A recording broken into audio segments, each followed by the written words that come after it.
2 years ago, when I was still in high school, I decided to join a movement to change America.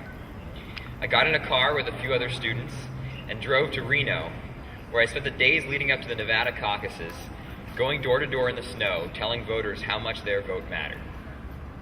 The next thing I knew, I was crisscrossing the country volunteering anywhere the Obama campaign needed me. But I wasn't alone. Across America, young people got engaged in the election on an unprecedented scale.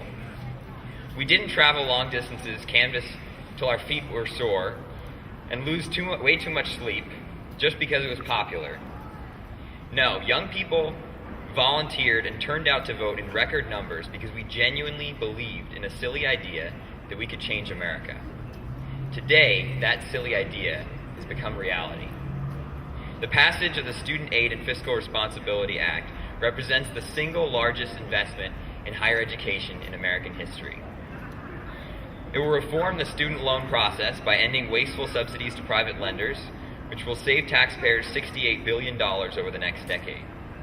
Much of this money will go directly to students who need it most in the form of Pell Grants to low-income students. The reform invests $36 billion over 10 years to increase Pell Grants, 1.5 million of which will go straight to California. It also includes an investment of $13.5 billion to fund a shortfall in the Pell Grant Scholarship Program due to an increased demand for the scholarship. Additionally, it invests $2.5 billion in historically black colleges and universities and minority-serving institutions to provide more students with the support they need to succeed. And more than $400 million of that money will be invested in California. Given the rising cost of college, the timing of this legislation could not have been better, especially for California. Over the last few years, Sacramento's disinvestment in higher education has led to devastating fee increases. Fees at UC campuses have increased by 32% this year, and increases at CSUs and community colleges are just as severe. As a student leader, I've had the opportunity to travel the state talking to students about the rising cost of college education. And I've listened to heartbreaking stories from students who are on the edge of dropping out because they can't make ends meet. This reform is an important first step in addressing the affordability crisis in California.